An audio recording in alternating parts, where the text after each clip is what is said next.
Hello guys, welcome back to my YouTube channel future forms. तो दोस्तों, कैसे हैं आप सभी। आशा करता हूं आप सभी स्वस्थ एवं कुशल होंगे। तो चलिए दोस्तों, शुरू करते हैं आज की वीडियो एक नई जानकारी के साथ में। तो आप सभी को बता दूं, इंडियन ओवरसीज बैंक द्वारा अप्रेंटिसशिप के पदों पर आवेदन के लिए आवेदन प्रक्रिया शुरू हो चुकी है। इसके लिए हम सभी सरकारी रिजल्ट.com के पेज पर जाएंगे और इसके साथ ही आपके सामने कुछ इस प्रकार का पेज ओपन हो जाएगा। यहाँ पर आप लेटेस्ट जॉब वाले सेक्शन में देखेंगे, नीचे थोड़ा सा Indian overseas bank apprentice online form 2024 की नोटिफिकेशन शो हो रही है। इस पर क्लिक करते ही आपके सामने कुछ इस प्रकार का इंटरफेस यहाँ पर ओपन हो जाएगा। यहाँ पर आप सभी देख सकते हैं, इंडियन ओवरसीज बैंक आईओबी के द्वारा Indian overseas bank apprentice recruitment 2024 की नोटिफिकेशन जारी की गई है, जिसके अंतर्गत आवेदन प्रक्रिया शुरू हो चुकी है। तो आइए दोस्तों, बात करेंगे डेट्स की। यहाँ पर जो आवेदन प्रक्रिया है वो 28 अगस्त 2024 से शुरू हो चुकी है और इसकी लास्ट डेट 10 सितंबर 2024 निर्धारित की गई है। आवेदन पत्र को फाइनल सबमिट करने की लास्ट डेट जो है वो 15 सितंबर 2024 निर्धारित की गई है। ठीक है दोस्तों, यहाँ पर जो एग्जाम डेट है, तो एग्जाम डेट भी यहाँ पर जारी कर दी गई। 22 सितंबर 2024 को यहाँ पर एग्जाम डेट दी गई है और एडमिट कार्ड एग्जाम डेट के 3 या 4 दिन पहले जारी कर दिए जाएंगे। ठीक है, तो ये तो हो गई डेट्स की बात कि कब से आवेदन प्रक्रिया शुरू हो चुकी है और कब है लास्ट डेट। अब बात करेंगे एप्लीकेशन फीस की। तो यहाँ पर जनरल ओबीसी और ईडब्ल्यूएस कैंडिडेट्स के लिए 944 रुपये आवेदन शुल्क, SC/ST कैंडिडेट्स के लिए 708 रुपये आवेदन शुल्क और PH दिव्यांग जनों के लिए 472 रुपये आवेदन शुल्क 18% GST के साथ में निर्धारित किया गया है। ठीक है, आवेदन शुल्क का भुगतान आप सभी आवेदक डेबिट कार्ड, क्रेडिट कार्ड और नेट बैंकिंग के माध्यम से ऑनलाइन मोड से कर पाएंगे। ऑफलाइन मोड से इस फॉर्म के अंतर्गत आवेदन शुल्क जमा करने की सुविधा नहीं दी गई है। ऑनलाइन मोड से ही आपको आवेदन शुल्क जमा करना है सिर्फ। ठीक है, आगे बढ़ेंगे। एज लिमिट की बात करेंगे तो यहाँ पर जो आयु सीमा की गणना है वो 1 अगस्त 2024 के अनुसार की जा रही है। इसके अनुसार आवेदक की न्यूनतम आयु 20 वर्ष और अधिकतम आयु जो है वो 28 वर्ष निर्धारित की गई है। ठीक है, मिनिमम एज जो है वो 20 ईयर्स और मैक्सिमम एज 28 ईयर्स निर्धारित की गई है। तो यहाँ पर आईओबी 2024 अप्रेंटिसशिप रूल्स के अनुसार अधिकतम आयु में छूट की सुविधा भी आवेदकों को दी जा रही है। इसके बारे में मैं आप सभी को आगे की वीडियो में बताऊंगा। ठीक है, तो यहाँ पर दोस्तों कुल 550 पदों पर यह आवेदन विज्ञप्ति जारी की गई है, जिसमें अप्रेंटिस के इन 550 पदों पर आवेदन करने के लिए आवेदक बैचलर डिग्री क्वालिफाई होना चाहिए, मतलब विधि द्वारा स्थापित किसी भी विश्वविद्यालय से स्नातक उत्तीर्ण होना चाहिए। ठीक है, तो यहाँ पर ग्रेजुएशन कंपलसरी की गई है। आगे बढ़ेंगे। यहाँ पर कैटेगरी वाइज और स्टेट वाइज वैकेंसी को किस प्रकार से डिवाइड किया गया। तो पहले कैटेगरी वाइज यहाँ पर देखेंगे, 284 पद जनरल कैटेगरी के और 118 पद ओबीसी कैटेगरी के, 44 पद ईडब्ल्यूएस कैटेगरी के, 78 पद एससी कैटेगरी के और 26 पद एसटी कैटेगरी के, 550 कुल पदों में। ठीक है, आगे बात करेंगे यहाँ पर स्टेट वाइज किस प्रकार से डिवाइड किया गया है। यहाँ पर सारी स्टेट्स दी गई, किन स्टेट्स में कितनी वैकेंसी यहाँ पर डिवाइड की गई है। तो आप सभी देख सकते हैं, उत्तर प्रदेश में 41, बिहार में 11, झारखंड में 7, मध्य प्रदेश में 12, दिल्ली में 36, छत्तीसगढ़ में 7, राजस्थान में 13 वैकेंसी। आगे स्क्रॉल करेंगे यहाँ पर आप सभी देख पा रहे होंगे आराम से, हिमाचल प्रदेश में 3 वैकेंसी, हरियाणा में 11, पंजाब में 16, उत्तराखंड में 7, पौंडीचेरी में 14 वैकेंसी, तमिलनाडु में 130, तेलंगाना में 29, उड़ीसा में 19, केरला में 25। फिर नीचे स्क्रॉल करेंगे यहाँ पर, तो इसके बाद में आंध्र प्रदेश में 22, महाराष्ट्र में 29, अरुणाचल प्रदेश में 1, असम में 2 वैकेंसी, मणिपुर में 1 वैकेंसी, मेघालय में 1 वैकेंसी, मिजोरम में 1 वैकेंसी, नागालैंड में 1 वैकेंसी है।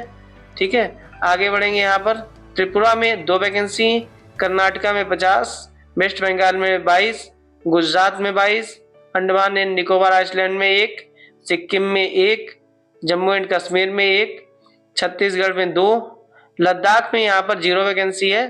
ठीक है, आगे बढ़ेंगे, गोवा में 9 वैकेंसी है यहाँ पर, और इसके बाद में यहाँ पर दादरा एंड नागर हवेली में 0 वैकेंसी है। इसके बाद में दमन एंड दीव में 1 वैकेंसी है यहाँ पर। तो इस प्रकार से आप सभी के सामने सारी स्टेट वाइज वैकेंसी यहाँ पर डिवाइड करी हुई दी गई हैं। यहाँ पर आप अपने स्टेट से रिलेटेड वैकेंसी देख सकते हैं कि आपके स्टेट में कितनी वैकेंसी है।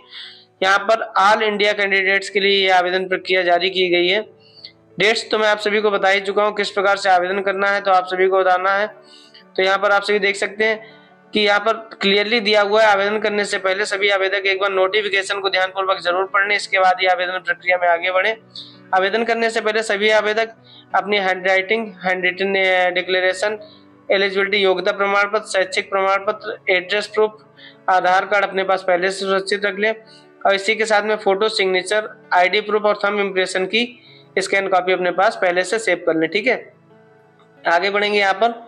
तो दोस्तों आप सभी को बता दूं, फाइनल सबमिट करने के पहले आवेदन पत्र में प्रीव्यू बटन पर क्लिक करके आवेदन पत्र में भरी हुई सारी डिटेल्स को एक बार मिलान कर लें, इसके बाद ही फाइनल सबमिट बटन पर क्लिक करें।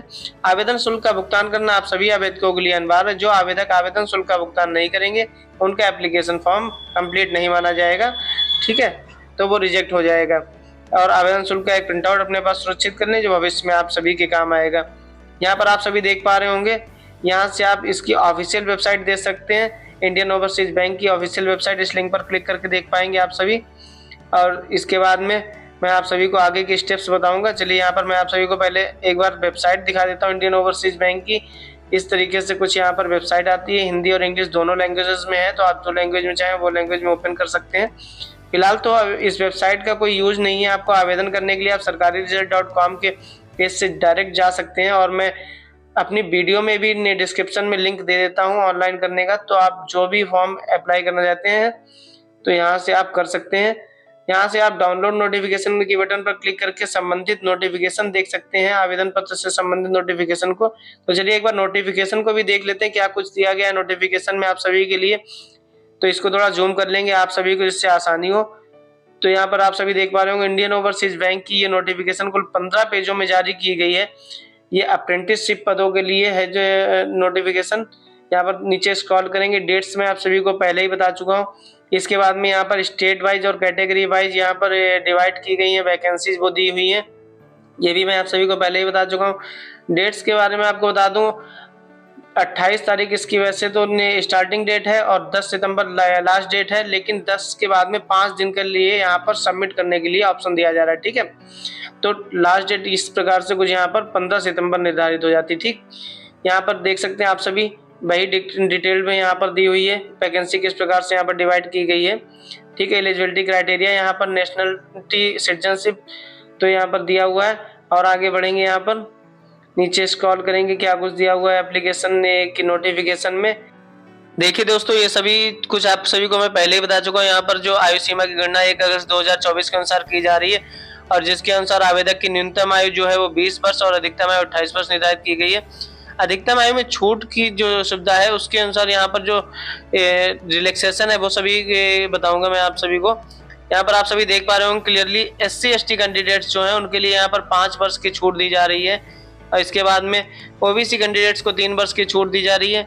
नेक्स्ट में यहाँ पर जो डिजिटल पर्सन विद बेंचमार्क के डिजिटलिटी मतलब कि PH कैंडिडेट्स उनको 10 वर्ष की छूट दी जा रही है और इसके बाद में जो 1984 के दंगों में जो प्रभावित लोग हैं उनको 5 वर्ष की यहाँ पर छूट दी जा रही है।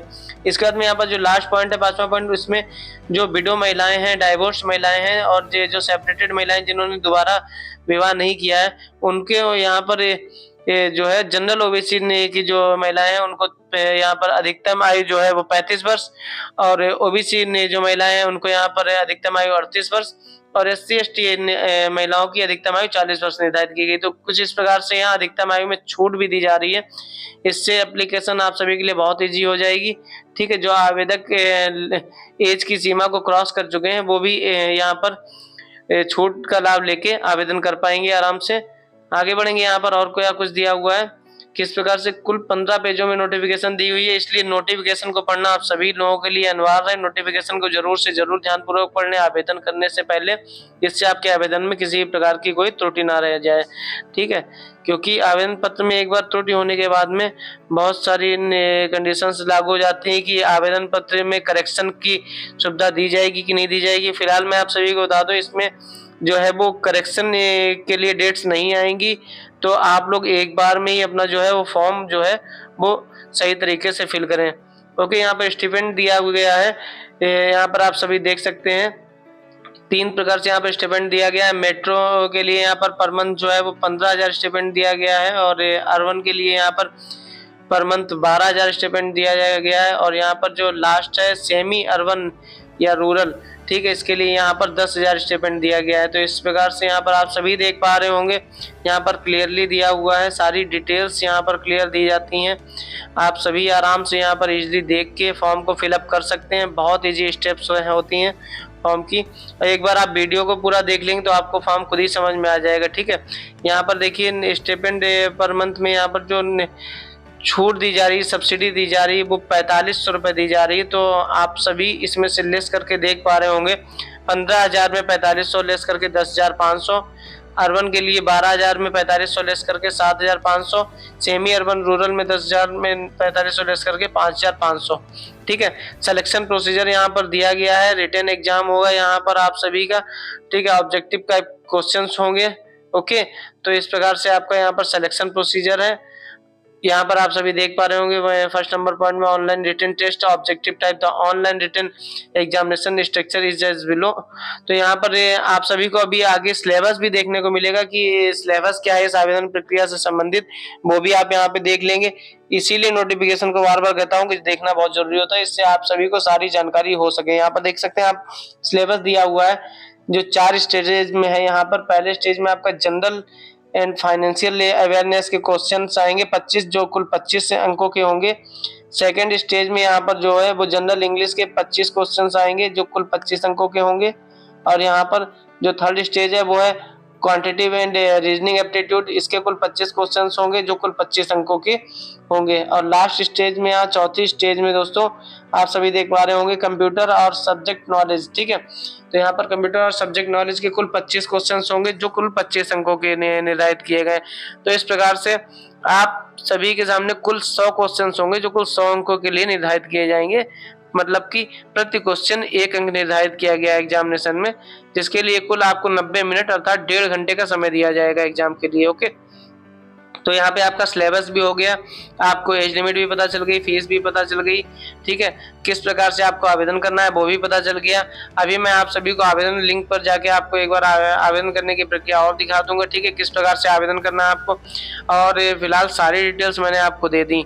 तो अगर कोई डिटेल्स मुझसे छूट रही हो, ऐसा लग रहा हो आपको कि ये चीज़ अधूरी रह गई, आपको पूछना है, तो आपको कमेंट सेक्शन में कमेंट करके पूछ सकते हैं। और नोटिफिकेशन को भी एक बार जरूर देख लें। ठीक है, उसके बाद आपको फॉर्म भरने में मेरे हिसाब से कोई भी डाउट या कोई इशू नहीं आएगा। और कोई डाउट या कोई इशू आता है तो वो आप कमेंट सेक्शन में कमेंट करके पूछ सकते हैं। ठीक है दोस्तों, तो इस प्रकार से यहाँ पर कुछ नोटिफिकेशन दी गई थी जो मैंने आपको बताई।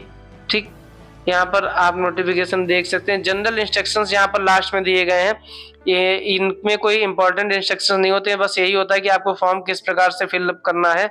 ठीक है, तो वो तो आप सभी के लिए इजीली होता है, कोई इशू नहीं होता है कि नेम में नेम फिल करना है, फादर नेम में फादर नेम फिल करना है। तो जैसा वहाँ पे लिखा होता है वैसा आपको टाइप करके फिलअप करना होता है। नथिंग स्पेशल, कुछ भी अलग से नहीं होता है। ठीक है, अगर आप एक बार फॉर्म को ध्यानपूर्वक देख लेंगे तो आपको फॉर्म भरने में कोई भी दिक्कत नहीं आएगी। आगे बढ़ेंगे, यहाँ पर नोटिफिकेशन आपके सामने कम्प्लीटली मैंने बता दी है। ठीक है, फॉर्म की डिटेल्स सारी बता दी है, आयु में छूट भी बता दी है कितनी मिल रही है अधिकतम आयु में, फीस भी बता दी, डेट्स भी बता दी। अब आपको लेके चलते हैं अप्लाई ऑनलाइन की लिंक पर। तो यहाँ पर आप सभी के सामने अप्लाई ऑनलाइन के सामने क्लिक हियर के बटन शो हो रही है, इस पर क्लिक करेंगे और इस पर क्लिक करते ही आपके सामने एक न्यू पेज ओपन हो जाएगा कुछ इस प्रकार से। तो यहाँ पर आप सभी देख पा रहे होंगे Indian overseas bank apprentice program financial year 2024-25। यहाँ पर आप अपना फुल नेम फिल करेंगे, डेट ऑफ बर्थ फिल करेंगे, email ID and mobile number fill करेंगे। यहाँ पर आप अपना जेंडर सेलेक्ट करेंगे, कैटेगरी सेलेक्ट करेंगे, कास्ट कैटेगरी। ठीक है, फिर आप अपनी यहाँ पर स्टेट सेलेक्ट करेंगे, आप जिस स्टेट से अप्लाई करना चाहते हो। होम डिस्ट्रिक्ट सेलेक्ट करेंगे, first second and third. Okay, यहाँ पर नेक्स्ट ऑप्शन में आप जो है अपना 12 अंक का जो आधार नंबर है वो यहाँ पर फिल करेंगे। और आधार नंबर फिल करने के बाद में आप यहाँ पर नेक्स्ट ऑप्शन में सेलेक्ट करेंगे आप PWBD कैंडिडेट हैं या नहीं है। ठीक है, इसके बाद नेक्स्ट ऑप्शन में आप यहाँ पर स्ट्रीम सेलेक्ट करेंगे कि आपने जो ग्रेजुएशन है वो किस स्ट्रीम में क्वालिफाई किया है, आर्ट्स, कॉमर्स, मैनेजमेंट, साइंस या टेक्नोलॉजी। ठीक है, तो वो यहाँ पर सेलेक्ट करने के बाद में आप अपना यहाँ पर फुल कॉरेस्पॉन्डेंस एड्रेस डालेंगे विद पिन कोड। ओके, यहाँ पर आप अपनी हाईएस्ट क्वालिफिकेशन सेलेक्ट करेंगे, ग्रेजुएशन या पोस्ट ग्रेजुएशन में से कोई एक। ठीक, नेक्स्ट में यहाँ पर आप डेट ऑफ योर ग्रेजुएशन, जो आपने डेट जिस डेट में पास किया वो यहाँ पर सेलेक्ट करेंगे। यहाँ पर आप अपना आधार कार्ड आपका फ्रंट साइड अपलोड करेंगे। ठीक है, पहले ऑप्शन में। और इसके बाद जो नेक्स्ट ऑप्शन यहाँ पर दिया गया, इसमें आप आधार कार्ड का बैक साइड अपलोड करेंगे। नेक्स्ट ऑप्शन में आप यहाँ पर अपना जो ग्रेजुएशन सर्टिफिकेट है, प्रोविजनल या फिर सर्टिफिकेट या मार्कशीट, वो यहाँ पर अपलोड करेंगे। इसके बाद अगले ऑप्शन में आप यहाँ पर आपको किस प्रकार से इस अप्रेंटिसशिप वैकेंसी के बारे में जानकारी मिली, वो आपको यहाँ पर चूज करना होगा। जैसा कि आप सभी देख पा रहे हैं नेक्स्ट ऑप्शन में, how did you get to know about the apprenticeship program. इसमें आप सेलेक्ट बटन पर क्लिक करके यहाँ पर सेलेक्ट करके देख पाएंगे कि किस प्रकार से आपको यहाँ पर जो है वो सेलेक्ट करना है कि कैसे आपको यहाँ पर जानकारी मिली इस आवेदन प्रक्रिया के संबंध में। तो यहाँ पर आप सभी ऑप्शंस काफी सारे आ रहे हैं, ईमेल, वेबसाइट, सोशल मीडिया, ठीक है, college, institute, university, training partners, newspaper या फिर अदर्स, आपको किस प्रकार से जानकारी मिली आपको यहाँ पर सेलेक्ट करना है। इसके बाद में आप अगर 1 अप्रैल 2020 के बाद में अगर आपने ग्रेजुएशन क्वालिफाई किया है तो आपको यहाँ पर अपना एनरोलमेंट नंबर फिल करना होगा, ठीक है। इसके बाद में आप एनरोलमेंट नंबर फिल करके आप सबमिट बटन पर क्लिक करके इस आवेदन प्रक्रिया को फाइनली सबमिट कर लेंगे। डिटेल्स को एक बार फिर से मैच कर लेंगे जिससे कोई भी किसी भी प्रकार की गलती ना हो। तो इस प्रकार से बहुत सिंपल सी प्रक्रिया है फॉर्म फिलअप करने की। तो दोस्तों वीडियो में आपको मैंने सब कुछ ही बता दिया है, start to end, A to Z सारी डिटेल्स आपको दे दी हैं। फिर भी अगर आपको कोई जानकारी अधूरी लग रही तो वो आपसे मैं बार बार कहता रहता हूँ कि आप कमेंट सेक्शन में कमेंट करके पूछ सकते हैं, या किसी अन्य फॉर्म के बारे में अगर आपको कोई जानकारी चाहिए तो वो भी आप कमेंट सेक्शन में कमेंट करके पूछ सकते हैं। निश्चित तौर पर मैं आपके हर कमेंट का जवाब देता हूँ और देता रहूँगा, ठीक है। तो दोस्तों फिर मिलेंगे एक नई वीडियो में एक नई जानकारी के साथ में। दोस्तों वीडियो को लाइक करना और चैनल को सब्सक्राइब करना बिल्कुल ना भूलें। फिर मिलेंगे एक नई वीडियो में एक नई जानकारी के साथ में। जय हिंद, जय भारत दोस्तों।